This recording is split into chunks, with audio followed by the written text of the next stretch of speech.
Mango After Hours podcast is only for general information, personal use, and entertainment purposes. We do not guarantee the accuracy or completeness of any statements made by guests. The views expressed by guests are their own and may not reflect those of the producers, sponsors, or the host. Nothing shared should be considered legal, medical, or financial advice. Always consult qualified professionals before making decisions based on this content. Mention of specific brands or products does not imply endorsement. All trademarks are property of their respective owners. Now, sit the fuck down and enjoy the show. All right, ladies and gentlemen, welcome to episode number 26? 26. I think it's 26. We'll double check, Could be 27. But anyway, welcome to episode 26. And before we get to our guest, I'd like to give a shout out to the sponsors. Trollmaster, the future of intelligent farming. If you haven't tried the WCS9, you're living under a rock. This is the new hottest thing. It does work, so make sure you check it out. If you got a WS2 or WS3, call us up. We'll swap it out for you. Thank you. Thinker LED, it is the leader in the industry in LED lights. 4 Spectrum is the way to go. Thinker LED is the way to go, period. If you're not juicing, you're losing. Mango juice is what we use at the facility, and the flowers are coming out fire. Last but not least, Mango Tech Store, providing this epic backdrop for a podcast. And today we have Chase from Umami Seeds in the studio. What's up, Chase? What's happening? What's happening? Thank you for having me out, bro. Appreciate it. No, it's freaking awesome. I think this is the second time that I've seen you in this parts. The last time I think you did a tour of my spot quite a while ago. I think it's been about a year and a half, maybe. Yeah, somewhere in there. About a year and a half. And I got to tell you that I got to give you another tour because we stepped up our game. I think the flower is definitely way better. When we first started, we were developing a nutrient line, mango juice, and oh boy, it was a challenge. It almost put us under, but we made it past that, and we're thriving now. It's cracking. It's got to be smoking. Mm-hmm. And I saw you chase that. You're like, cool. We can grow fire, but it needs to be smoking. Yes, sir. Yes, sir. So I want to get back into the background. You're obviously a breeder. In case people don't know who Chase is with Umami Seeds, they're a breeder here out of California, and he's been breeding or growing, I believe, since you were 16 years old. Yep. 16 years old. And what state was that when you started? Utah. Utah. Yeah. Okay. Mormontown. Mormontown. Yeah, was Mormon boy growing weed. Okay. And not great. And that ain't cool over there in Utah too. Mom and Dad not big fans. It's okay to have a couple of wives, but God forbid you have 2 drinks in front of you and in a joint. They definitely would have preferred the 2 drinks. Okay. For sure. That's funny. So what did your parents do? For a living? You don't mind me asking what? Yeah, my dad was like businessman. Always had different businesses, and he had a pharmaceutical thing and nutraceuticals and that kind of stuff. Pharmaceuticals. Yeah. So he definitely was anti-weed. Yeah. Okay, I gotcha. Yeah. Yeah. And mom was a stay-at-home mom, Yeah. or? It was a big family, so mom ran the ship. Okay. Big family. How many brothers? I mean, not huge, but 4. Okay. You know. All boys? No, 3 boys and a girl. 3 boys and a girl. Okay. Yeah. And you where? I'm the oldest. You're the oldest. Okay. Yep. Sick. All right. And then I'm assuming the sister's the youngest. No, she's after me. Okay. Before my brother, who's my business partner. Okay. And then I have my youngest brother. Is he in the business too? No, he's a musician. Okay. All right. Cool. Yeah. All right. So when you grew up, you were born and raised in Utah, right? And at what point in time did cannabis come into your life? What happened? So I was 14 or 15, somewhere in there. And, I'd heard about weed. I wanted to try it because it was something that was counterculture and not allowed. Mm-hmm. Growing up as a Mormon, there's a bunch of stuff you can't do, including like have coffee or tea and like obscure things. And so I'm like, well, I want to try those. Because if you say like, you can't do this thing, my brain immediately goes, well, why? I want to do that thing. So weed was just like one of the things to try. Okay. And I always had trouble sleeping for whatever reason. I just couldn't, I'm restless. I got ADHD. The brain goes at 1,000,000 miles a minute. Smoking the weed, made me calm, relaxed, and then I could sleep for the first time. And so then it became like a non-negotiable part of my life. Because not sleeping is just, it's awful. Yeah, you're miserable the next day. Yeah. So for me, it was like immediately a medical use product. So no coffee either? You guys couldn't have coffee, no tea? And coffee, like it. Like at the No, moment? yeah, no hot drinks. Obviously, no alcohol, no tobacco. Interesting. You know. No hot. How come no hot drinks? You gotta. There's a whole thing. Okay. You know, they've got their opinions, and like that's cool. For me, I was not a fan. You know, I don't like. I want to make decisions for myself, not have someone else make them for me, for like some, you know. So Utah, I'm assuming this was back in early 2000s, maybe. Yeah. Early 2000s. Was the weed grown in Utah, or was it imported from? I'm assuming California. I mean, it probably came. I know we got a bunch of stuff from Canada. There was beasters out there. Of course, there was like weed from southern Utah that was grown on like tribal land and like kind of, very mid-grade, like outdoor, like lows, outdoor. But there was like a cool network of kids that went to my school whose like family, like older brothers and stuff, would go move to California and move up to, it was Humble County was what we called it because we'd never seen it written. It was just like, they're up in Humble County.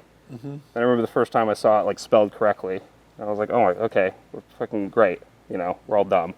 And then, but there was some really fire flower coming in from up there. From Humboldt, Yeah. The greenhouse. That was where we started seeing mix stuff, different textures, different like we'd see purple because we had the Canadian like snowcap and some others that would be like that tight nug, beaster style flower. Some of it was like super frosty. Some of it was kind of purple, but it was all like that hardball, like PGR kind of style.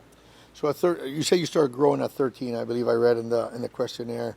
Was 16. It? Oh, 16. 16. Okay, yeah. 16. You started smoking at 13. 13. You're 14, somewhere in there. Okay. And then 13, 14, you started smoking. At 16, you said you started growing. Yeah. Was that? I'm assuming it was in Utah. It was in Utah. Outdoor. Oh yeah, of course. Okay, outdoor. Of course. I mean, I've been to Utah to snowboard. I can't say that I've been in the summer. I go in the winter, and it's some of the greatest snow in the world because it's a desert, so it's super dry. Yep. It's super powdery. It's like almost like what's it called? Like cornstarch in a way. You know It's the greatest snow on earth, dude. Super powdery. You hit a lip, and if the air comes towards you, you kind of almost got to hold your breath because if not, you start choking. So how does weed grow there outdoor, or was it natural soil that you guys were growing, or did you guys put pots with regular soil? Yeah, we amended like soil. Just we dug holes outside and put in. I distinctly remember going to Home Depot with one of my best friends, to this day, still my best friend, and we asked the woman for tomato soil, like for potting soil for tomatoes, and she looked at like two stoned teenagers and just. I don't remember the face that she made exactly, but I felt the disdain, Like she knew. She fucking knew. You freaking stoner. Yeah. The guilt look. Yeah, for sure. So we went and got, I don't know, Miracle, whatever, and then, went and did a bunch of seeds in red cups. And of course, like, probably popped like 30 seeds, and I don't know, maybe 10. Seeds. How did you get the seeds? You're in Utah, early 2000s. You guys like order them out of catalog? Or So there was a family vacation to Mexico, and someone got a bag of weed that had seeds in it, and then someone brought those seeds. Somehow they made their way, back to Utah, and then I had them. It's like, oh, we should grow these. It's kind of like the Mexican kind of mids from Mexico, or like the press or something. No, it was like brick. Okay. Yeah, it was mostly, we probably had an ounce, and out of that ounce we had, I don't know, maybe 10 grams of like what would be remotely discernible as flour, right, versus seeds and stems. And stems, okay. So there was a huge pile of seeds. I was like, well, we should take like we should do something with these. Interesting. And then my buddy had a big backyard, like in the foothills in the mountains, like just below, and so. So it wasn't like an immediate backyard. Like I'm assuming he was young, like you, 16 years old. His parents' house. The backyard had like a big backyard where they weren't growing like right there where mom and dad could see it. No. It's like acres. Okay, I gotcha. All right, so then you guys had to, or maybe not. It was probably like 2 acres. 2 acres, okay. Big enough that the parents probably couldn't see it, but like then a forest. Okay. Back there, like so it was guerrilla growing on someone's property. So every day you guys kind of had to go over there and water them, watch them, check them out. Okay. How'd the weed come out? It was bad. It was bad. Most of it got like molded out, and like it rained early that year, and of course we didn't know, and there were male plants, and my buddy was like, you have to get rid of the males because they'll pollinate the females and they'll make seeds, and then you won't have any like flower to smoke. And like, well, I spent like a lot of time and energy growing these males, like a lot of effort. We barely have these. Like, what do you mean I have to like throw the half of them away, or more than half? I don't remember what the rate was. So you pretty much had an early lesson on cultivation of all the problems of cultivation first time out. Yeah, and I was like, well, screw that. I'm gonna make some seeds. Okay. So I still pollinated like what I thought was like one branch, you know. Oh, you did first time. Yeah, first time. Okay, sick. Okay, so obviously some of the male plants came out. They showed pods. They had pollen, and then you decided to pollinate the females. Yeah. So any of the bad weed that I had was, you know, ruined now that it was just full of seeds. Okay. And that was a like very valuable lesson on there's a lot of different things you could do with this. You got to kind of pick one. You know. That's kind of interesting because I mean, I think that's a first for me. I'm sure it's a first for a bunch of people too, where somebody is the first time that they grew and they had the insight enough. Seems like your buddy that you were growing with, he had enough knowledge or read enough books or magazines or something to realize that you got to cull the males or you're going to pollinate the rest. But, you know, you said, fuck it. I'm going to, you know. Like, I'm going to do it. And then you're sitting there with, like, seeds that you made. And it's, you know. And I know It's that feeling. Now I'm old. I'm over 50 years old. And I was just started breeding not too long ago. And I've had that feeling now. So you had that feeling, you know, 35, whatever, something years ago. Yeah. And I know it's kind of cool. It's like, wow, I created this. Yeah, exactly. You're like, this is kind of cool. Like, what else can I create? So did you guys replant those seeds the next year or anything like that? What did you... No, the weed was bad, and so I don't remember what we did with those seeds. I think gave them to a friend or something, and then so we started running. A friend had like ordered seeds from Attitude, or some I don't remember, some Dutch. I think it was Attitude. Okay. And had a bunch of seeds, and it was like, oh, we can start growing these seeds. So then we started running those. Same thing outside? Same thing outside, and then eventually we had like a friend who had like a closet who was like down to start running, and then we were running like a couple plants in like an indoor closet, and it was always a very collaborative effort, because like, mind you, I'm living at home, and like I can't have weed in my house because my parents know I've been smoking, and so they'll like, I mean, there was one point where my parents emptied my entire room of everything in the entire bedroom and left a mattress and a blanket and one pair of my work clothes so that I could go to work. Really? Because they were furious. They were just like... You wanted to find it. I mean, I was getting like fake pee and like, winning the drug tests, and they were just like, God damn, like, how do we get through to this fucking guy? And we can't catch him. Nothing we do is going to make him get it. And so that was like the last straw, and yeah, it was fucking... How did you, because your sister was the second one in command. You were, I'm sure, like 17. You're at this point 17. She was a couple of years younger, and then and then your younger brother's your business partner. What were they saying to you? What were they looking like? Oh, everyone was like, "You're nuts! What are you doing? Like, just come on, Mom and come Dad. on, man! Just make it to, make it out." All right, and then you only got a couple years left. Just graduate and go. So then you graduated. Yeah. What happened after you graduated? I did a semester at college because I played lacrosse, so I wanted to go play like collegiate lacrosse. So you went to college in Utah? I went to the University of Utah. Okay. For a year. So 2 semesters, right? Is that like Salt Lake City? Yeah. Okay. Yeah, it's like the big Did you college out snowboard there. and ski, by the way? Yeah. Oh yeah. Started skiing at 2. Okay. Ski racing by 6. Okay. And then I started snowboarding at like 9 to piss off my parents, because they'd have to drop me off at the resort where I could snowboard, because the resort that we skied at, there's no snowboarders allowed. Snowboard, yes. That's the way it was back in the day. Yeah. I don't think there's so many resorts now. I think there's one in Colorado. There's 3, and I think maybe? 2 of them are in Utah. Really? Yeah, Okay. it's Alta and Deer Valley. Okay. Deer Valley, really? No, Deer Valley knows? No Ooh. snowboarding, huh? No. Oh, no way. I didn't Yeah. know that. Yeah, if that ever changes, I'm going to snowboard the hell out of that mountain. I fucking love Deer Valley. Yeah, that ruined that for me. I wanted to go to Deer Valley, but I've always avoided it because it was expensive. Now there's another reason to avoid it. They won't even let you? No, interesting. Yeah. Interesting. So you went to one full year college? 1 year college, yeah. And then what happened? You said the same for me, or Yeah, this like school, none of that worked. You know, my brain doesn't work that way. I was always a very low performing student, which was hard because you think like I'm stupid. You know, obviously I'm an idiot, and it doesn't like how you work really hard and you try hard, but like there's just a disconnect. I kind of had the same experience. I'm like I went there to try to appease my parents, and it wasn't my thing. I'd rather work hard instead of sitting. I just couldn't grasp it, you know. So I know the feeling. Yeah. While you were going to college, were you still dabbling with the weed and? Oh yeah, the whole time. You were still dabbling the whole time. The whole time. In the closet, or did you guys kind of get anything? So we'd always do in the closet, you know, like in the attic or so at someone's place. You know, we'd like go in on, you know, cost, and then kind of run it and do splits and stuff like that.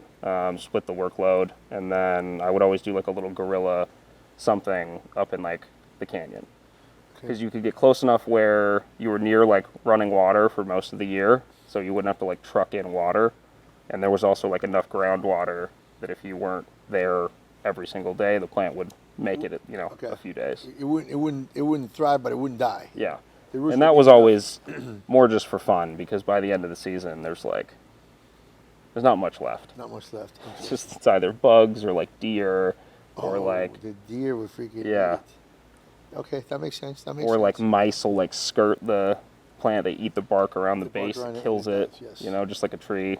Okay, so it was more like a labor of love. You know. Yeah, it was just a thing you like, because if you pulled some off at the end of the season, it was like, bro, look, I got like right. It was a win. I got an ounce of this like cool weed we grew out in the out in the mountains. So when you did a year of college, okay, what happened after that? So I did the year of college. Like I said, the school wasn't for me. I moved to California. I got a job, and then I did that for like Where in California? So I moved to. First place I ever lived was like, I was in Marina Del Rey area, and then I moved to Venice Beach shortly after that, and I lived in Venice for a while, and that was super fun. It was still wild back then, but not like today, you know. In Venice is kind of, you know, obviously a beach town. Everybody knows about Venice Beach, Muscle Beach. And obviously California, weed culture. You were like, hell yeah, this is cool. Yeah. Did you start growing here when you got to California? Yeah, I got here, you know, got to Venice. How old? I was 19. 19, okay. Yeah. So got to Venice, got a surfboard. Sick. You know, got like a med card, and then went to a dispensary. You know, and the free gift, you remember, like back in the day, your free gift at dispensaries was always, new patient at dispensary, you get a thing. It's a grinder, it's a this, it's a that, it's a pre-roll, it's a gram. In this case, it was a clone. And so they gave me like a clone. And I was like, oh, cool, like, away we go. You know, so I think I bought like a tote, like a bin on the way home, just to have like something, somewhere for it to go. And then got some like lights and a fan. And did you know they were giving away clones, or you just happened? No, it was just like the one on the way home from work that I, you know, hadn't gone to yet. It was like, oh, this is cool, we'll go in here. So they pretty much push you on your way to freaking grow some. And like that was always the plan, and then it was like, cool, so we went from the tote to like a, you know, cabinet to a closet, kind of to like a garage. A dispensary kind of giving you a clone is kind of counterproductive, you know. This guy's going to start growing weed, and he's not going to come buy weed from us. But I guess they sell clones back in the day too, so okay, I got you. Yeah. What's up, guys? Like to thank one of our main sponsors, Mango Juice. 3-part nutrient, no additives, won't clog your lines. If you ain't juicing, you're losing. So then you set up a grow in the house apartment? Yeah, it's house. So I set up a grow in the house, and then that went from like, you know, the cabinet to the walk-in closet to the bedroom to like the garage to like the backyard. And damn, you macked it. Slowly, like, you know. Did you say you moved here with a friend, or were you doing it by yourself? No, it's just me. Just by yourself? Yeah. My best friend at the time, was still my best friend today. The guy who grew seeds with is the person that I moved out here and like lived on his couch for 2 weeks. Okay. Before I found my place in Venice. And then, so what did he was like, you know. What did you do for work? The first job I had was I sold gym equipment over the phone. Okay. Used gym equipment, mind you. Used gym equipment. We would redo it, like remanufacture it, like you know, fucking clean it up, polish it clean it up, because like it's gym equipment. it's fucking metal, you know? Like, you give it a fresh coat of paint, like new wheels, and grease it, and it's good. So we did that. Interesting. And it was cool. Like, got to work out all the time, and, like, you know, that was fun. We had this giant warehouse, you know, 100 and whatever, 1,000 square feet of a gym. So then, at what point in time, because, okay, so you started growing at 16 outdoors, pollinating plants, and then I don't think I've heard you say that again throughout. There's now you're in Venice Beach, indoor, outdoor, the whole house, and you're growing. Are you pollinating here too, or this time it's strictly for? Yeah, a little bit here and there. Mostly like targeted pollinations when I'm popping seeds and finding something neat. Or if I get like plants gifted to me, I would make like small batches of seeds. And who taught you per se? I mean, because I mean, there's a lot of stuff. Up until this point, this was me on the internet and like goofing around and trying to figure stuff out. Because I think, you know, obviously back in those days, you know, it was a little bit more secret to grow weed. Nobody wanted to tell anybody they were growing, obviously because of the loss and repercussions. Plus, you didn't want nobody to do it because you didn't want nobody to compete with. Yeah. But even breeding now is even like that's like even like another level. You know, like it was very very rare. The breeders back then is not like they are today. You know what I'm saying? Back then breeding was a little different, where they actually even stabilized. And correct me if I'm wrong with the terminology. They stabilized the line where they, you know, they bred it and then they backbred it to kind of stabilize the line. Correct me if I'm wrong. No, we still do that today. But it's a different type of breeding. But many people don't do that anymore. You know what I'm saying? Well, no, because, you know, if you're wanting to stabilize one phenotype, you would do that, right? Because if you're going to grow, like, say you have your new, what's the new variety you have? The blueberry? Yeah. Okay. So if you wanted to make seeds of that, and every single seed was pretty much exactly the same as the original pheno, you could do that. Okay. But no one's going to find something new and different and special in those seeds, right? There's not. Right. Yeah. You're trying to stabilize it. Yeah. You're not looking for that next. No, and if you're doing field crop or bulk or, you know, auto flower, there's a lot of reasons for why you would do that. I got you. And that's, you know, cool. I got you. But it's just a different, you know, different style than what we. So you were, I'm assuming, early 20s, Venice Beach, surfing. Yep, surfing, having fun, and then I meet one of my best friends. She gets this new roommate, and this guy has the best weed I've ever seen in my life. And he doesn't have like a little bit; he's got a bunch, and he's got 15 different flavors in like a cool thing. And he's this like fucking cool, mysterious dude who's like only in town a little bit here and there. And I'm, you know, like, of course I love weed, so we become friends. And then maybe 6 months after that, he's like, so I have a farm, you know, in NorCal, and I'm coming down here, and I rent this spot, and I like, you know, selling all my, you know, vending flower at all these fucking shops in LA and Orange County and blah, blah, blah, and like, you want to move up and help me run my farm. That was the move back in the day, too. That was the move. Where everybody in Humboldt, you know, Humboldt was the spot. It was pretty much carefree, I'm assuming. You know, I was in Florida, my own thing, but kind of what I know from history and talking to people. Very carefree, cheap to live, cheap to grow weed. The outdoor, the greenhouses, and then you drive down to, you know, metropolitan area. You know, the farther south, I'm assuming the farther south you went, the higher the ticket. And obviously LA is huge, and you could definitely sell it. You know, it had no seeds, I'm sure, so they could sell it for a high ticket. Almost tell people that it was indoor, depending on the quality of whoever's growing it. So the guy was killing it. Yeah, he's killing it, like crushing it. I mean, we were selling QPs for $8.50 to $9 for sun-grown flower. Sun-grown flower. We're selling QPs, and it was fire. Like the pocket we were in, the microclimate we had, the temperature, like the water. There was this magical little like valley that we had. But before we get to that, so you're in Venice, you meet this guy. After 6 months, he confides in you, says, you know, I got a farm, and then he invites you to go up there. So then now you got to make a decision. Fuck, okay, I'm down here in Venice Beach. I kind of established. I got my indoor, and then you said you moved up there. You left everything as it was, or you just shut down Venice? I mean, yeah. So I shut it down. Okay. Like everything was. It was a month-to-month rental. But big decision. You're shutting down your life right now that you've kind of carved out for yourself in Venice. Yeah, but it's like I'm doing this like little. I'm like playing games. Okay. Like this guy's a pro. Okay. I want to go pro. You're going, that's new college. So like, cool, pack up the car, Okay. throw it all in, let's go. All right. And so when you got to Humboldt, what was it like? I think you started saying it was like a valley, perfect weather, water. Yeah. So we weren't all the way up in Humboldt. We were in Placerville. Okay. That's where I was at. So El Dorado. And so we had.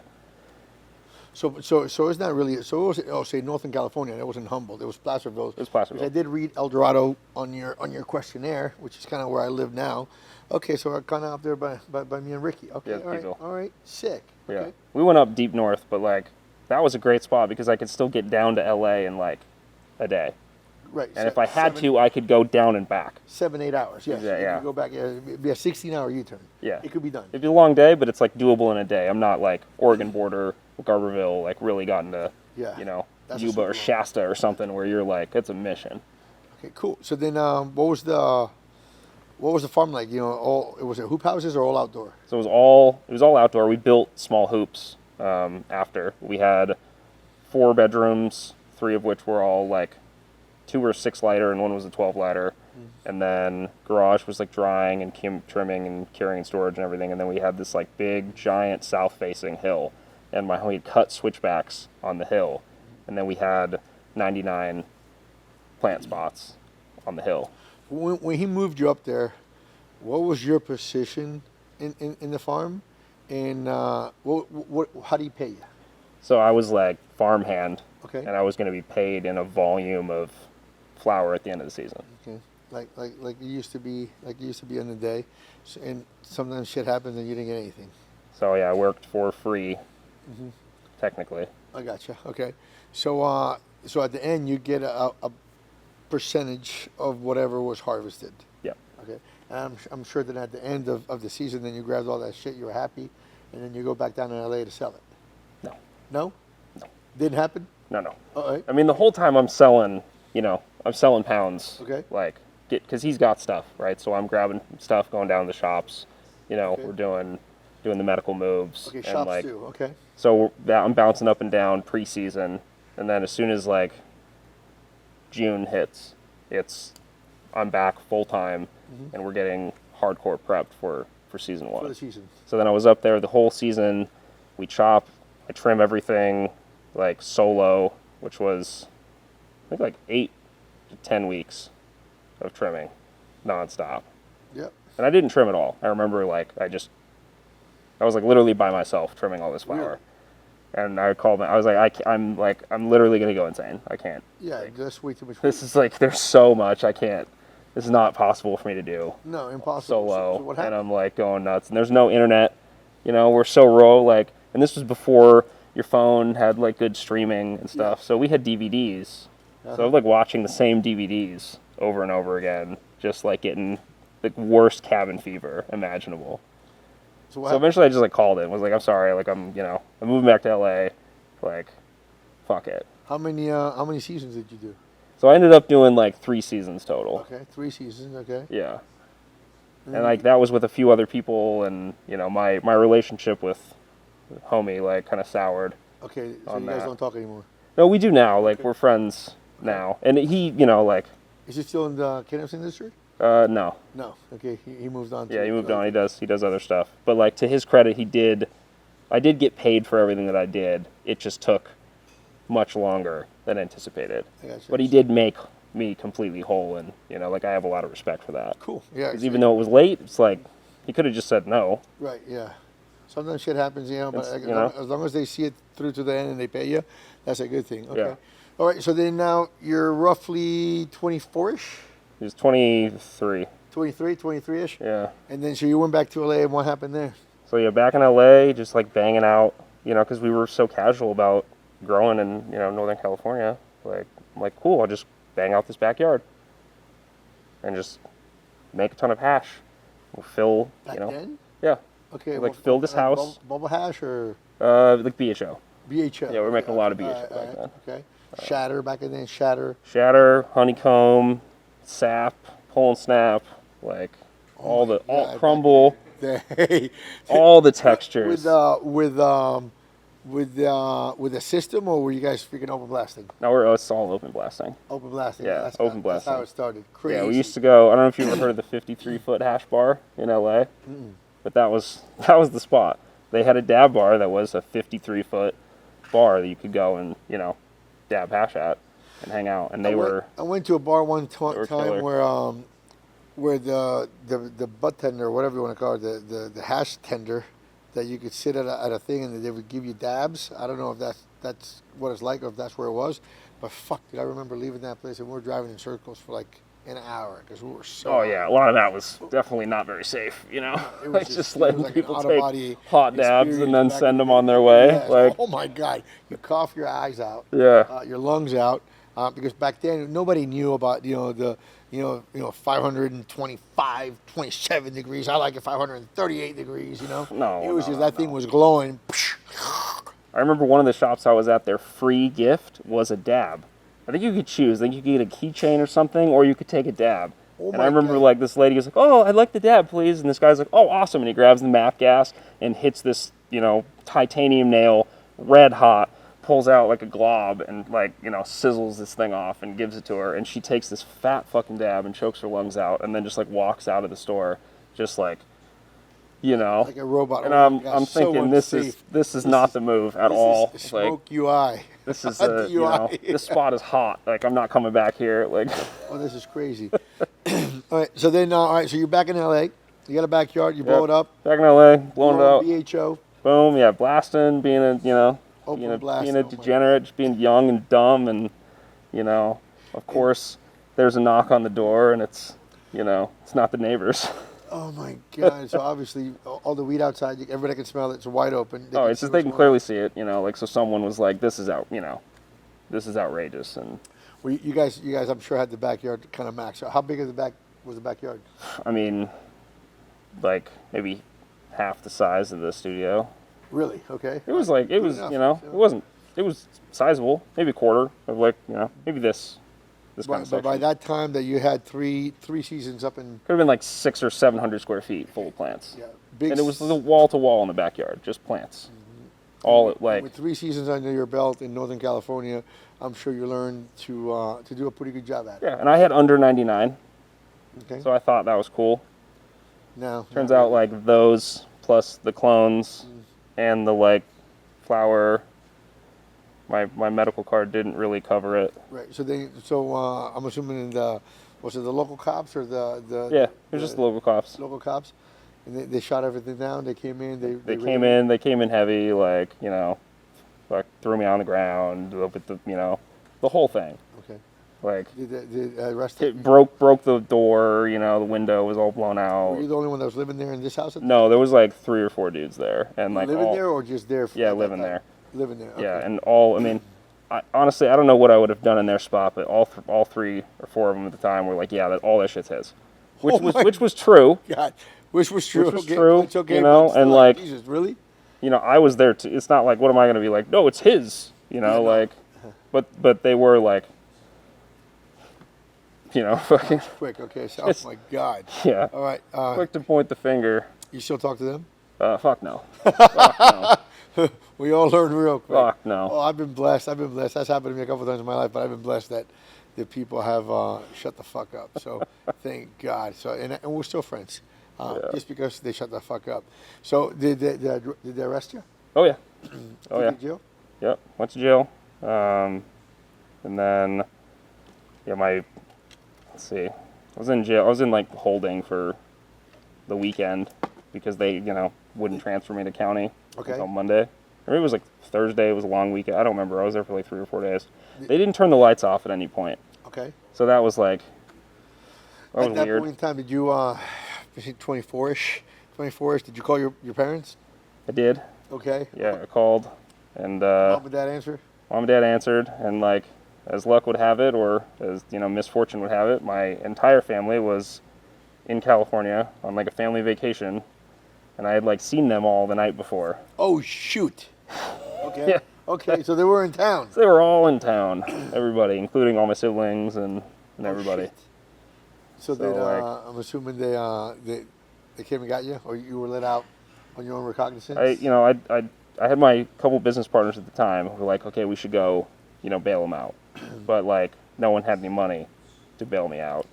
The source of the money was in a jar of, finished product that the police had somehow missed, and my mother had found.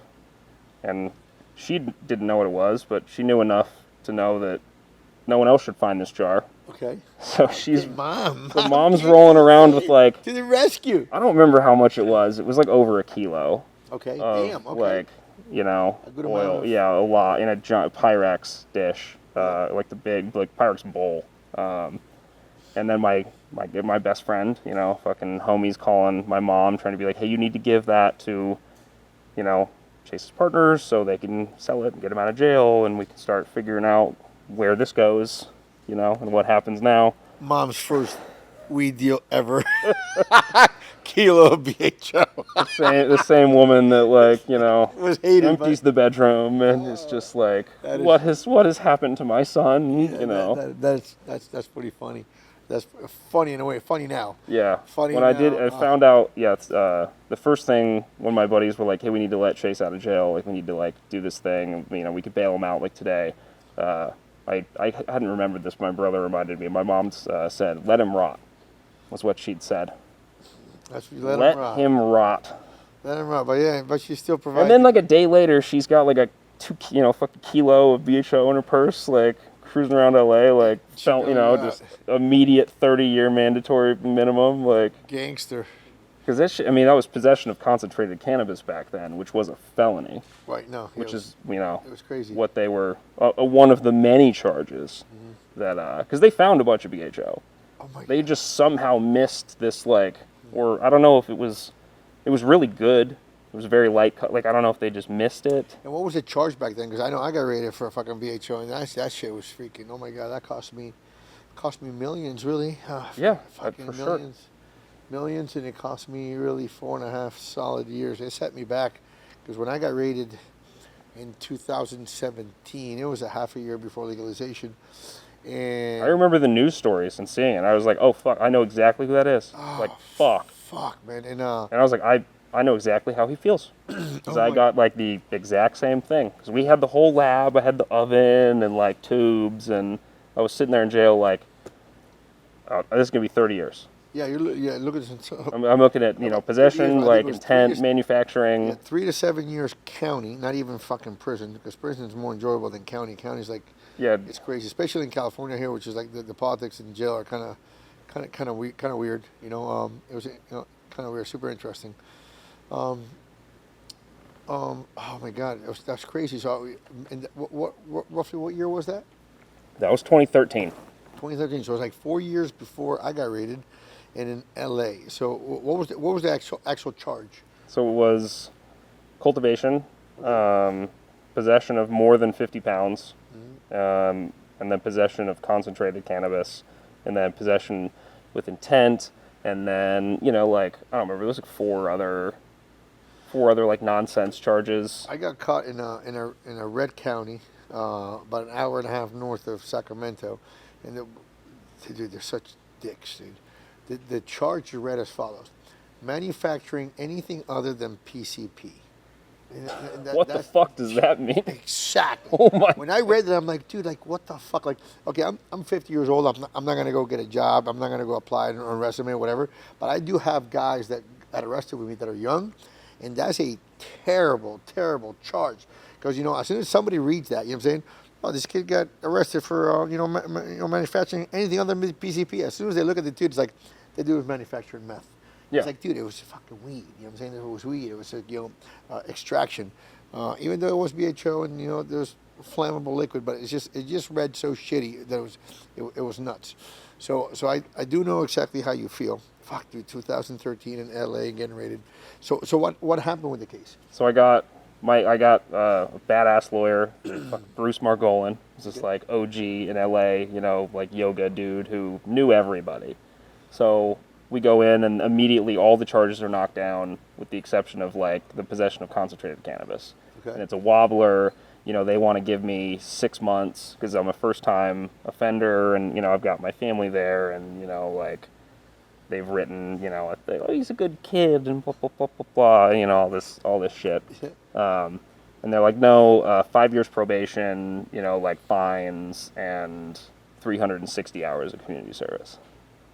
So that was the final order? That was the final. So 5 years probation. Shit, 5 years probation is a pretty long time. It's a long time, and if I had known what I had known before the first time I went into jail, I was like, I maybe would have taken a shorter term in jail. Yeah, the 6 Because months. I went in with cuffs terrified, because I'm a 23-year-old fucking skinny kid. I'm like, I have no idea what's coming. From Utah. I'm going into LA jail. LA jail. This is going to be rough. And then everyone, first thing, what are you in for? Cultivation. Oh, you're the cultivator. And then everyone called me cultivator and was like pretty cool about it. And like, no one's got beef with the guy that grows the weed, you know? Like, I'm not doing anything weird.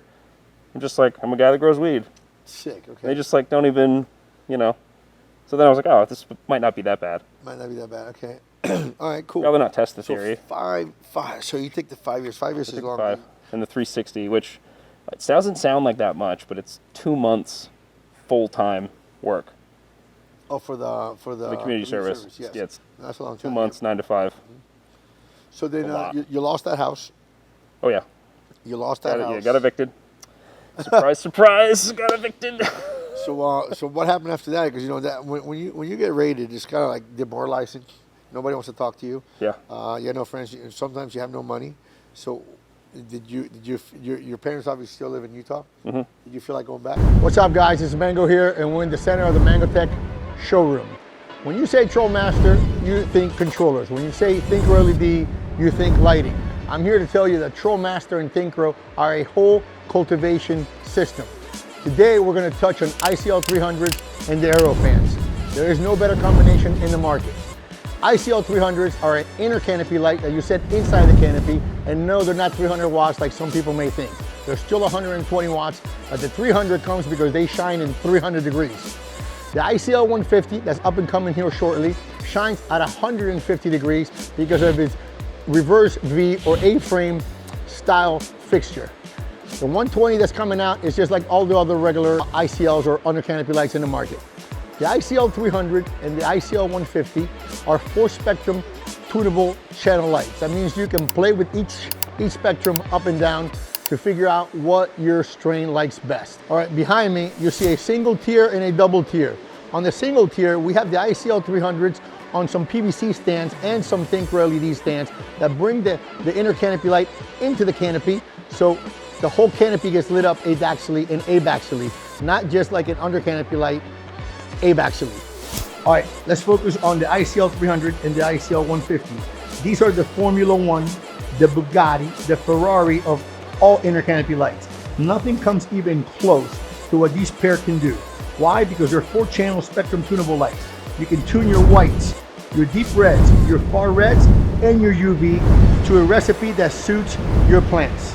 You guys remember at the beginning when I said that Troll Master and Thinker LED are a cultivation system, not just a lighting and controller company. And this is exactly what I was talking about. The ICLs are now set on a unistrut rail system that you'll never have to waste any time putting and taking off any stands. The rail will also double as a mount for your new Troll Master Aero fans to deliver freshly climate-controlled, CO2-enriched air into your canopy. Nothing else comes close. Check it out. If you're interested in this system, hit the link below, www.mangotech.store. We got you. From A to Z, one-stop shop. Let's go.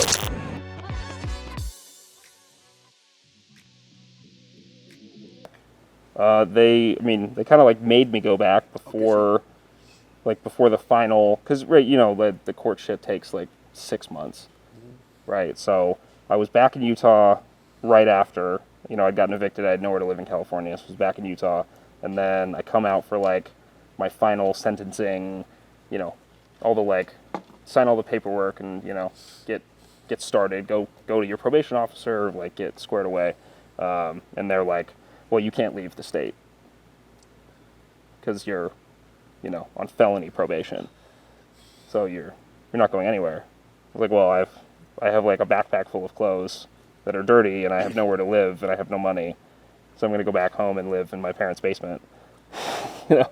Like my girlfriend at the time my wife now, was like, well, guess you can come stay with me for a couple days until we get this all figured out. So she lived in L.A. She lived in Orange County. Orange County, okay. So you had to stay with her then. I moved to Orange County. And figure out what was going to happen. Yeah. Because you're in 5 years probation. I mean, for the next 5 years, you're supposed to live in California, in L.A. County. Yeah. Unless you like do the transfer and this Right. and that. And I thought, like, if I transfer to Utah, the probation's going to be way worse because Utah at the time there was no medical cultivation out there, so Utah's going to be hammering me Taboo. for 5 years straight. It's going to be awful. I'd rather do anything out here in California and be on California probation. Right, more lenient. Where it's medical, like I could maybe get a medical card and I don't know. So I stayed. Okay. All right. So you decided to stay in California, and then when did you start dabbling back? Did you get back into it, or what happened? Yeah, I mean, I think when I flew back, like the first time I flew back for like mid bullshit legal whatever, I remember I called my partner because my partners assumed I was out. You know, they're like, "You're done. Come on, you're on probation. What are you doing?" Right. So I came back and I was like, "Yeah, fuck that. Like, no. Trooper. No. I like it. I'm not gonna let them He's a fucking. lifer. He's a lifer. Yeah, like you can kick me, but I'm gonna get back up. Like, Okay. Risking it all. so we went right back to it. Okay. So then you probably got. We had 20 lights and like So you got a little bit smarter. You went indoors. we went A indoor. little bit harder to detect than the whole backyard full of weed. Yeah, Okay. yeah. We had an indoor spot in Long Beach. Sick. It was cracking. Was it a warehouse or was it a house? It was a warehouse. A warehouse. Okay. So Yeah, you it was a went badass straight warehouse. into LA style warehouse. Yep. Okay, that's cool. Yeah, we got to build out rooms and like it was because we rented this just like empty room. We could 4,000 square feet. It was just nothing. And who knew? Who knew that? I guess you've grown indoor before because you've seen the guy here in Northern Cal growing indoor, and you've grown a little bit indoor. I've grown a little bit. Okay. And so it's HPS, regular HPS. HPS, yeah. Was it So my DEs or it was DEs. Yeah, it was the air cooled DEs. It was like Okay. the first gen air cooled DEs is what we put in there. XLs from Sun Systems. Yeah, Okay. yeah, with the air cool on the backside. Yeah. Cool hoods. Cool hoods. They were dope. They were super efficient. They were cracking. And how many lights again? So it was like 20 lights That's a pretty total. sizable. We had like two that's a nice tens size and then some for veg. back in the day. Yeah, it was respectable. And like my one homie, Ross, who lived up in LA, he was like, OG SFV, pretty much only SFV grower. The dude banged out fire packs of San Fernando Valley OG, and he knew the game. So we were like tool us in on indoor growing. So at HPS, rock wool, Dutch leach trays, drippers, gutter system. What did you what you grow in? Because I've used the Dutch leash, the Dutch trays, but I put Rockwool in there. What did you use? So it was all like 6x6 blocks. Okay. Or we do 4x4s and then put them, stack on sixes. All right. So Rockwool, Hugos. Yeah, all Hugos. Okay. Yeah. Interesting. Yeah, How with did you, pure blend. Did you guys irrigate to top or did you hand feed? No, it was all. So I don't know what the style is, but it was like a standard drip line. But then instead of a pressure emitter, it was like just the straw, Right. Yeah. Free flow. the free flow. Free flow. Yeah. So we had like a Mondi pump, 'cause we in the didn't know enough. bathroom, and like We didn't know enough back then about obviously when you're feeding that with free flow, the first plants get more food than the last ones because they get the longer shot. yeah, So you usually would build the trays, lower to the ground. This because it was the bigger plants. Cause yeah, we had them at an angle. Yes, because But it still was like, but that was the thing. It had to be at the proper angle, and then Right. still we would get like weird, okay. And we had a Mondi pump, which is like not the right pump for that No, but kind of a thing. it's just what we had back. We in- didn't we know. had There back wasn't then. like, Yeah, exactly. I'd never heard of a Grundfus pump or a leader or any Yeah, like leader or pressure anything like that, systems. Like, dab pump or anything. Dab I don't pump. think- They might have been around, but I'm sure they were around, but we nobody didn't, I had the green giants, the little giants, Yeah. giants, and that's what we used. I mean, interesting. Did this whole time did you still dabble with the pollinating and the seeds? Oh yeah, The whole yeah. this whole time you've been the doing whole this? time. Okay, like we're like spot pollinating. Yep. Okay. Yeah. So How I do was you- just making like small batches of seeds. We'd get interesting stuff. I'd pollinate a branch or so in one of those rooms. Take that branch, just collecting seeds. A lot of it was collecting seeds. Okay, but you were obviously growing males somewhere in some kind of a room isolated, right, to be able to collect the pollen? Yeah, in a cabinet in the kitchen. Okay. It could fit two 1020 flats in it. And I had LEDs above that. Okay. And they were probably, I don't know, it was like 18 inches each one. Yeah. And I grew them in like 4x4s in cocoa. And that's where I'd select my males. Okay, it's interesting. And collect pollen, and then like put it in with rice, Okay. and then I'd just like take Q-tips, and I'd stick the Q-tip in, and I'd pull that out, and because if you do the paintbrush, I always saw the pollen, wisping and blowing away, so I thought the Q-tip would like hold it, so that's what I would do is I'd do the Q-tip, and I'd roll it up along the stamen, and try and pollinate it that way, and that seemed to work really well and not have much drift. Interesting. That's pretty cool. Well, you still kind of do the same thing, or a little bit, or obviously totally different. For small scale stuff, yes. Okay. But for like larger scale stuff, we've got a 1,200 square foot breeding specific greenhouse where we do multiple. In any given bay, we usually do 4 runs a year. Okay. So we're doing 4 different fem lines each year, 30-ish varieties per. So we're making 100 to 120 new varieties every year. Damn, that's a lot. That is a lot. Cast a wide net. That's one thing that I, since I started this breeding,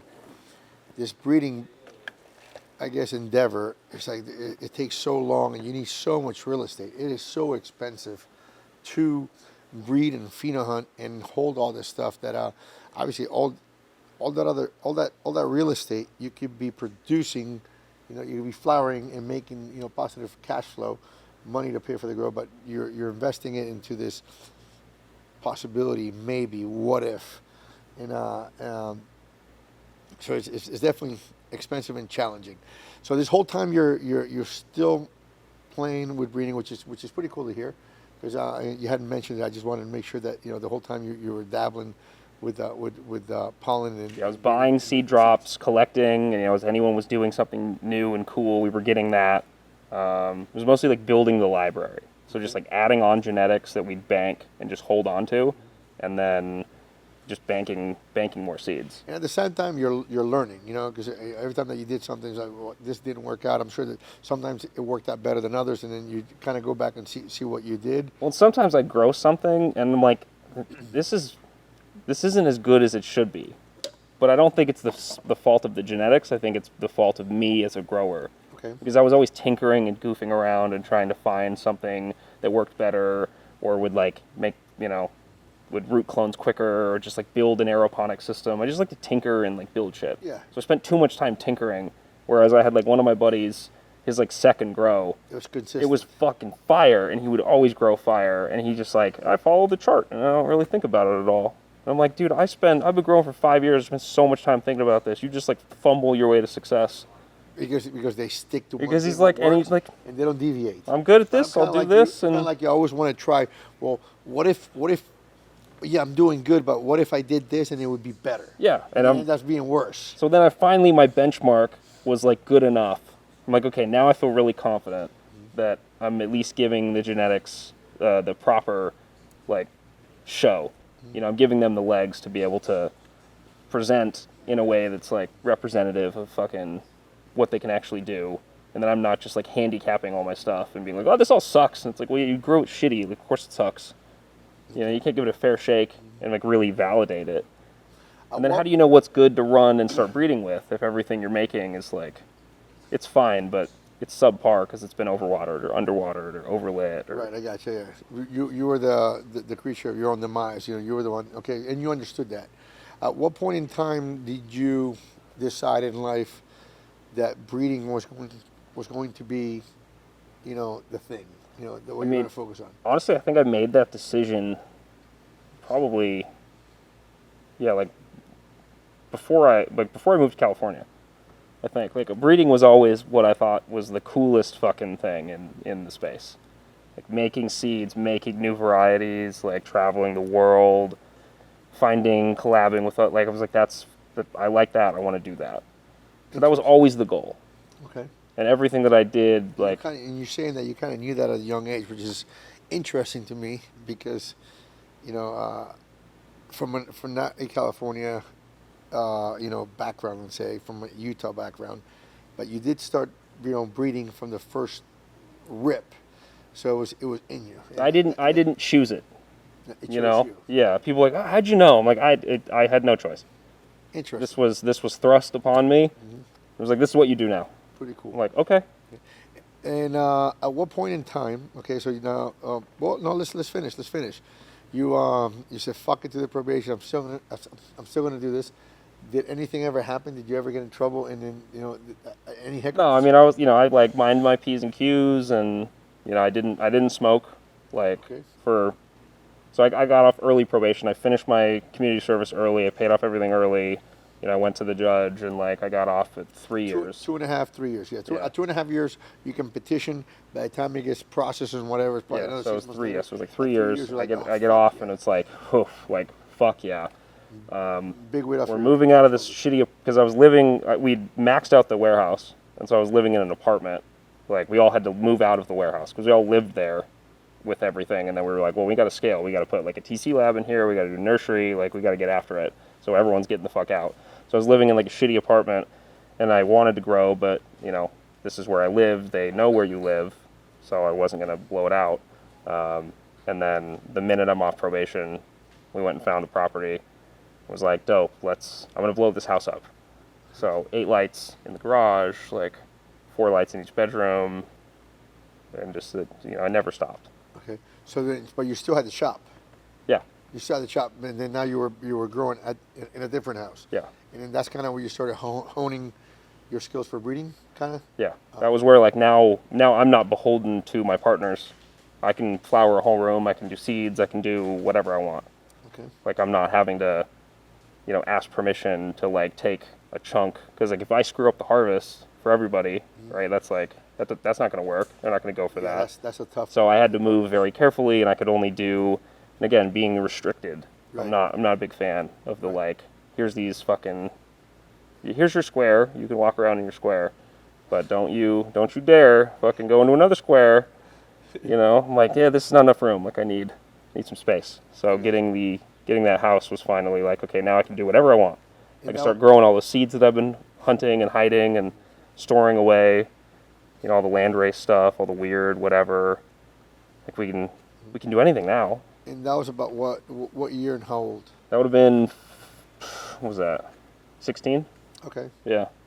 2016. Okay. Yeah, that was right. That was 16. Yeah, because you got rated roughly 12, It was like 13. 13, 16, and then 16, like summer 16, pretty much, or like fall 16. And then I started, and that was the first like seed round that I made when I moved into that house. Okay. I like sick. kitted it out and was like, I had this banger male that I'd hunted that I had wanted to run. It's like, this is it. Like, let's make some seeds. So it's like 10th year anniversary since. Let's make some like bulk seeds. 10th year anniversary since 2016 is 26. Yeah. Okay. All right. Official. Sick. Yeah. Sick.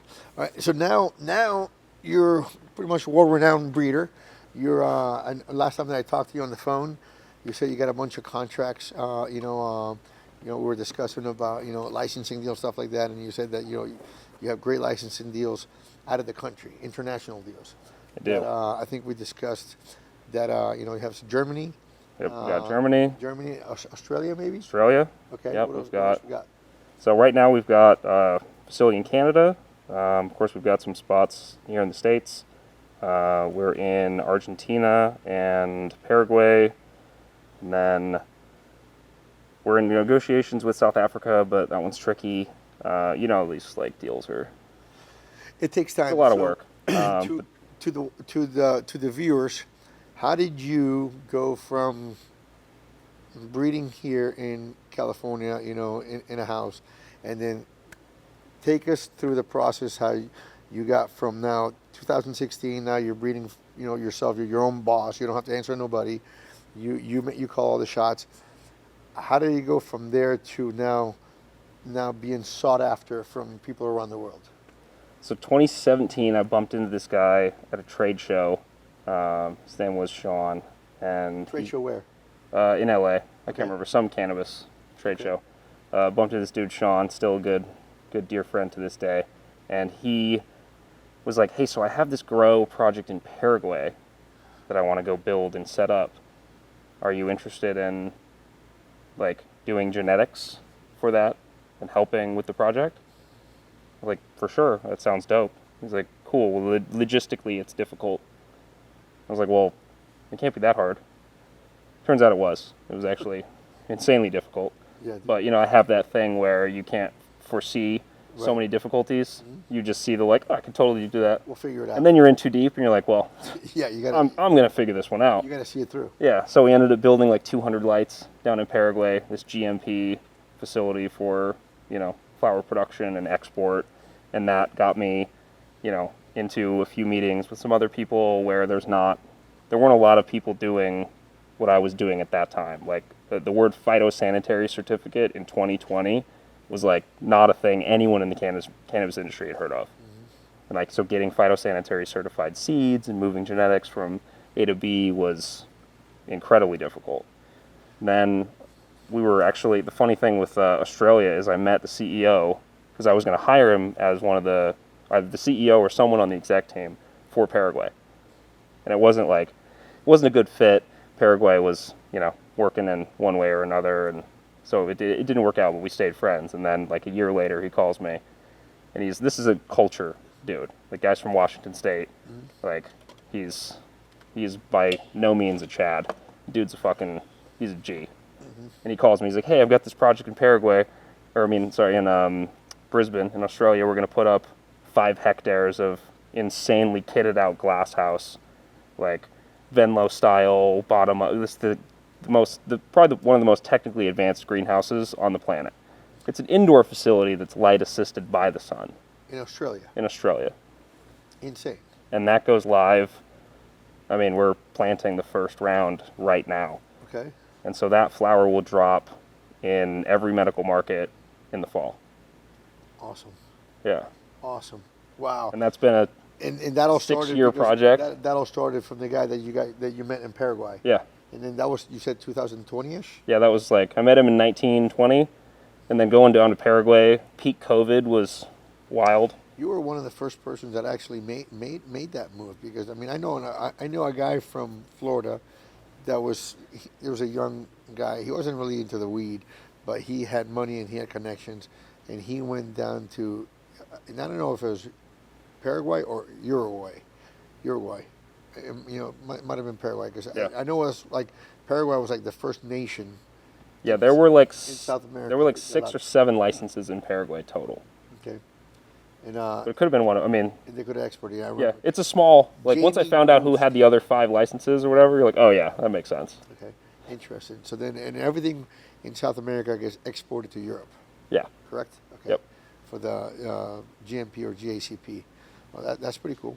And then so what's the deal with Germany now? So Germany, we're working with a company called Alpine Biolabs. They're our TC lab out in Germany. So they bank and warehouse all of our genetics, and then we do, you know, distribution on clones anywhere in Europe.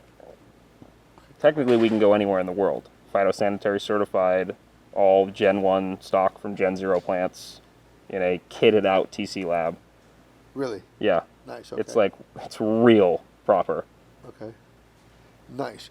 There was, I was just trying to think of something that I believe it was you that I spoke with a long time ago, the first time that we met, that I believe that you said you have an attorney that you're able to, what's the word I'm looking for, genetically kind of protect your strains. Is that correct? Is that still, was it you that I was talking to? Yeah. Yeah. Like your IP. Mm-hmm. You know, and then 'cause I remember, I think that was you. So you can actually like send your genetics. They do whatever they do. Yeah, they cryo freeze them, Cryo-free- and they hold them for the term of the patent. Okay, the patent. There you go. Yeah. That's what I'm talking about. So that is still a thing, because I couldn't believe that could be done here in the U.S. because it's not federally legal. But and I remember that time, you know, I wasn't financially sound when I reached out to. I was just doing too many things, and I reached out to him, and it was expensive. Yeah, it costs a lot of money. It does. Was it worth it? I hope so. Okay. So it's yet to be seen. Yet to be seen. Gotcha.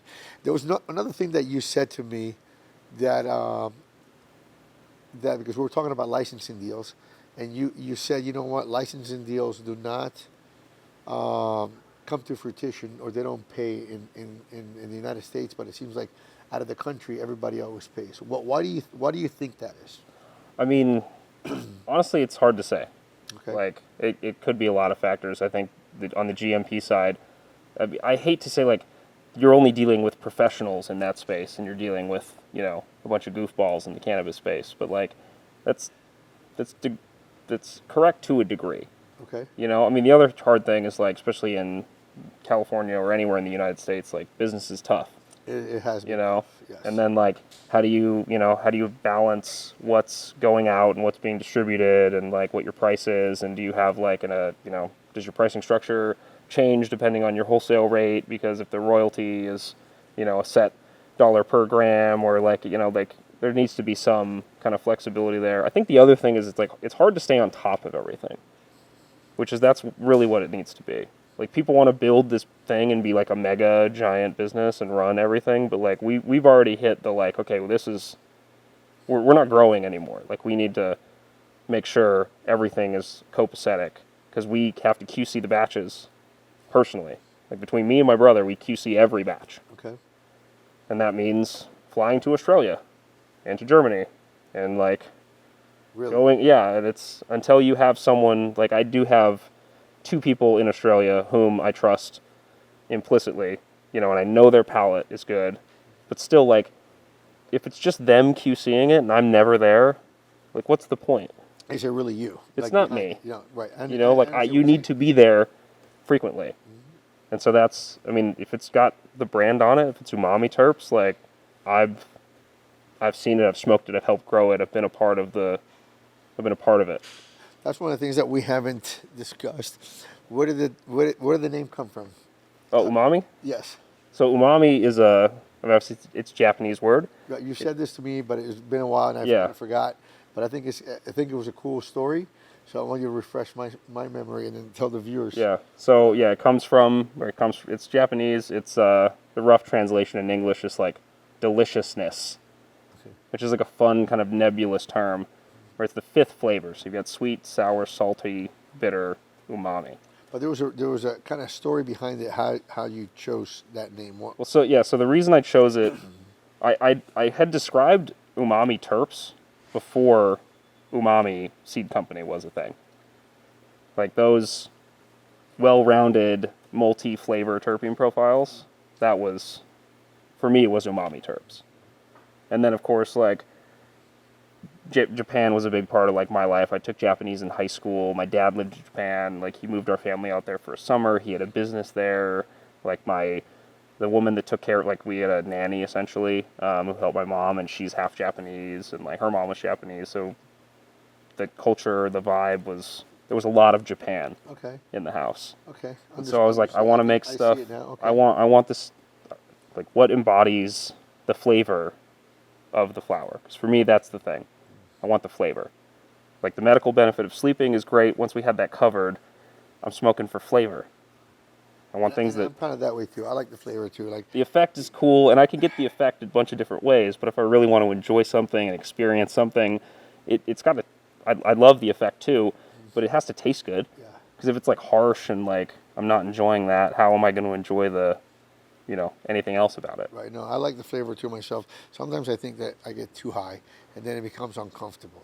I mean, that can happen. Fuck. Like, you start talking to yourself, you're going to start getting paranoid. Like, everybody's looking at me. They're evaluating. I'm acting like an idiot. You start just double thinking everything that you say. When you look, And that's all mental. You just got to... Yeah, it's like, you just know that's nonsense. Paranoia. And you just take another hit of that joint. Try to tell yourself that. It's like, it gets even worse. I do like the taste. I enjoy the taste, but sometimes I just, puff a couple times and I pass it on because I don't want to feel uncomfortable. Yeah. Oh, yeah. I think no one wants to feel uncomfortable. Yeah. The reason why I was bringing up the the international thing, that it seems like people out of the country do pay to breeders royalties. It's because I wanted to do something here that was kind of offered to me by Kim Rivers and Truly. That lady's been working with me now for about it's been out about 3 years, and they've always paid me. They've always paid me. It's like by the 12th of the month, there's a big, a wire that's deposited into my account. And I was thinking of, what, I have a grow here in California, I have a nursery here in California, and I was thinking, I'm going to see if this is possible to talk to some breeders, select breeders, pick a handful with us, 5, 7, 8, and see if I can work out a deal with them to where, I have their genetics, and we can figure out, what I wanted to do is I want to give the control in a way to the breeder. Say, okay, what genetics do you want to, bring to my nursery? You set the price, okay? You set the price, because that way, if they don't sell, because we're going to collab marketing, let's say, we're going to collab marketing. You're going to market, hey, Mango's got, XYC strains, they're mine, I gave them to them, go buy them from them, and then you got to pay this. But if you set the price, let's say, too high, no one want to get sold, and if you sell it too low, then you're going to inundate the market per se. So there's got to be a happy medium from the person that's willing to realize, okay, you don't want to water the stuff down, or you want to water it down, but let's say if you get 20% or 50%, whatever it is, obviously if you sell one for $10,000, 20%, it's $2,000 versus if you sell it, less, for a lot less in cost, but a lot more clones, then there's more revenue. So, but I didn't want to get into where I'm going to choose what I'm going to sell it for, because then there'd be bickering or whatever. But I think the breeder should be the one that sets that price and the percentage of that. And then also tell the breeder, what, we can also put that flower, your flower that is your chosen cut, and we'll put it in the market, and then give the breeder a royalty, as I get paid a royalty for my genetics that are in Florida from True Leaf. So I wanted to offer that, offer that to some breeders here in California or wherever, chosen one, whichever I feel like it. Yeah. And that's why I was picking your brain when I was talking to you roughly about, I think 6 months ago, 4 months ago. So it was interesting that you said that it just doesn't work out here in California. I'm thinking why, So I'm still trying to process. I mean, again, that's not with everybody, and that's why I've gotten better at negotiating the deals, and the deals take a long time to close. And the best thing I ever learned was if I don't trust you without the contract means nothing. Nothing, correct, yes. And so I've signed contracts with people that I felt confident that the contract was going to save me. It's that's not how that works. And you know what? And I got to say that's 100% true. But that it is a cannabis contract that is super tough to enforce here in the States, just because of the legalities that are behind it. If it's a construction contract, for legal, you're going to take that shit to court. You're going to take it to trial. You're going to have a jury of your peers or a judge that's going to rule and judgment one way or the other. Cannabis it doesn't happen. It's a tough one. Yeah, but I mean, like I said, all my partners are people that I would trust, regardless of whether or not we had both signed paperwork. Okay. Yeah, no, and I agree. I think a contract is good because it protects both parties. Yeah, and that's just there for everything like that. Those are the rules that we agree to. Exactly. If there's an issue, let's go back to the contract. So what did we say? Okay, so we have a remediation. It's this much. Blah blah blah. You have your role. You made a mistake. It's all good. These are your responsibilities. These are mine. Right. I agree. There's no because when it's unwritten, that's where people get weird, and it's it's not intentional. They don't mean to do those things. It's just it wasn't clearly laid out. Right. No, I agree. I agree so with as long it. as you I lay don't it have out. a problem with contracts, even with friends. We're going to make this. Yes, it's going to protect you. It's going to protect me. I mean, it's anything. Sometimes you got to lay it out. We're going to go back. We're going to go to the contract and say, okay, let me see. Hey, check out this page. This is what you agreed on. And, okay, I forgot, or whatever it is, or let's figure it out. Yeah. And then you kind of iron it out and kind of move forward. Cool. So what's in the future for you guys, for Umami Seeds? Man, so we're gonna try and drop rosin in Germany, medical GMP rosin. Okay.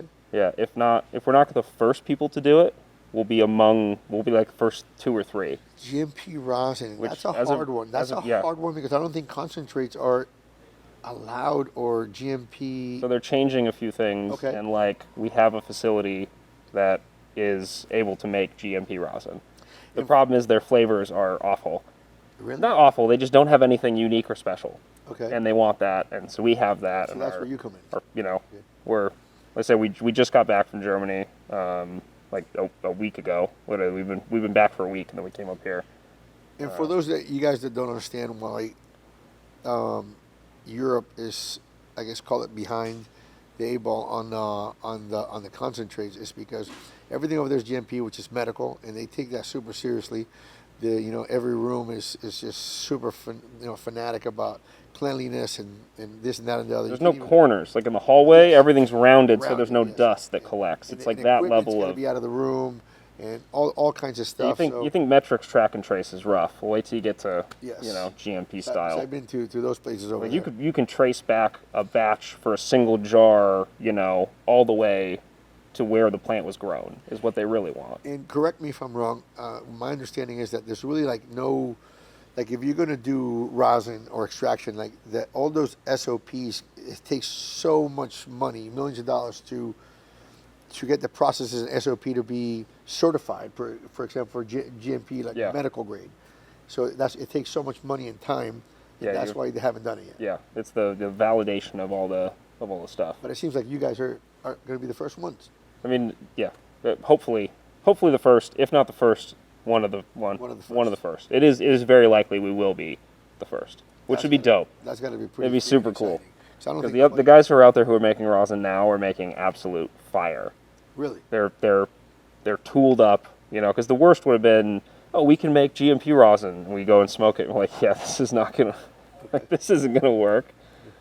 What about I gotta ask.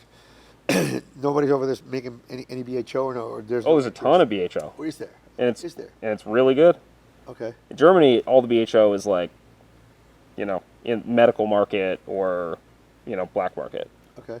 but it's really good. Interesting. I didn't know. I didn't know. That's kind of news to me. Okay. Yeah, no, it's funny. Like they like rosin, but they smoke more BHO. Okay. More affordable, or is just I just think it's easier. Like it's hard to make really fire rosin. You have to have a really fire flower. You have to have specific varieties that like wash well and hash well, and there's certain flavor profiles that don't perform as well. And so like for them, their flower's not.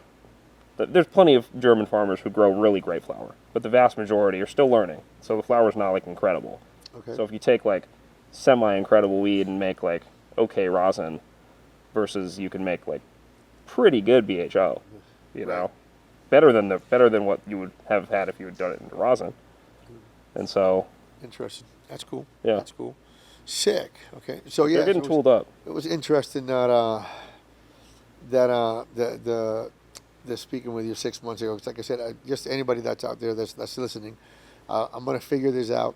I'm gonna figure out a way to see if I can entertain some breeders and bring genetics, to whether they're in the rec market or not, whatever it is. I'm gonna figure out a way to get genetics and then pay them for selling their clones, or put in their favorite plants or their what's a breeder cuts in the rec market, and see if I can cut them a check. Why not? Well, I mean, it's good. Like we all work together. Like it's not this competition thing where everyone wants to butt heads and fight. There's You're like, more what are money- you guys doing? Like More money in collaborating than competing. way more. Like we can work together and build something cool, leave something cool, versus just like fight and crash and burn out. Like that doesn't work for me. So where are you guys located out of California? I think San you're Diego. out of Southern California. Yeah, yep, San Diego. Nice. Okay. Yeah, we bought an old orchid farm and I converted it. I still grow orchids because orchids are dope, but it's And I mostly think- and I it's think mostly that you- weed now. I think that you said that you guys even foster dogs. We foster dogs. Yeah, me and my wife. Okay. Yeah, we've got a little farm, so I've got chickens, and we grow a lot of our own food. Like, Oh shit. I live in a small town. I know all my neighbors. It's nice. And they're cool with it. Weed. We're living the dream. Like, Sick. if I got me, my wife, my dogs, the plants, Okay. like all good. No. Our last foster dog got adopted like Okay. 3 days ago, which was sick. What Sometimes you have the foster dogs for like a while. You're like, only takes them. yeah, it's just we have them until they get adopted because Okay. the shelter's maxed out, and we've done it enough where they'll give us dogs that are like a little, not a first timer dog. They got something going on, Okay. but they're always fucking awesome. Well, I gotta ask a question. What does mom think now? Man, what does mom loves it? Mom loves it. Like mom's, so no one in my family's Mormon anymore. Like Everyone was Mormon. Really? Mormonism had like a huge exodus Okay. a while back because they were like, pushing stuff under the rug they probably shouldn't have, and a lot of Mormons like found out about it and were like, I'm sorry, what? Like my kid? Like no. Okay. So I don't know if they were part of that or just a bunch of people left. But yeah, now mom's like eating edibles and drinking wine and like, Right. yeah, my mom lives in New York. Like she's just living her best fucking life. Sick. Like I was wondering, they came a long way. Like my mom too. My mom was so anti-weed, and and now it's a joy to, when my mom comes visits me. I take her to the grill. I dress her up in a coat, and I go in and I take pictures with her. Yeah. She's And like my dad loves no. that me and my brother work together. He's always like, oh, Chase and Harry are like blah blah blah. They're doing the thing, but he's out of all the siblings, he was far more impressed with my sister. She's gonna be a doctor. She got into med school. So like her white coat ceremony, Yeah. I swear he was crying. It's just like so happy. We're all like, oh wow, like fucking, clearly that's a favorite. That's funny. It just couldn't be more. Yeah. No, I don't know. I don't think so. Yeah. So what's the ultimate goal for Umami Seeds? Obviously, you're in Germany, coming out. Hopefully, first one in rosin. Yeah. You're in Australia. What's the ultimate goal for Chase and the Umami Seed family? I want to hunt. I want to make a lot of seeds, and I want to hunt a lot of seeds. I want to find cool, new, unique flavors that are wild, and I want to give those to the world and let them run, and then I can go back to finding new and unique and different, and if they can bring me genetics back and we pass things one way or the other, and I get to explore the never-ending terp galaxy. You obviously been pollinating pollinating plants for a long time, sharing seeds. I come from Florida, the land of you don't share nothing with anybody, very very quiet. I have a problem with I'm starting to breed now, and then there's so many seeds. It's hard to pop them all. It's impossible almost. It's impossible. There's so many of them, but so then if you find something that's nice, it's like I want to keep that. I want to hoard it.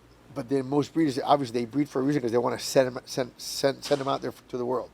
I have a mental block. Like that is so cool. I'm the only one that wants to have it, or I'm the only one that I want to have it. I mean, like, not to say I don't have special ones that I keep for myself, and I'm selfish and I don't let out to the world. Okay. And I let out to like friends and family and small stuff, and it's like, those are mine. Okay, so it's not just me. You can't, yeah, you can keep something special to yourself, that like you can share. It's like a cool, unique thing. Okay. I got another question for you. If you obviously when you sell seeds, they're gone. Okay, they're gone. If you give away seeds, this is a question.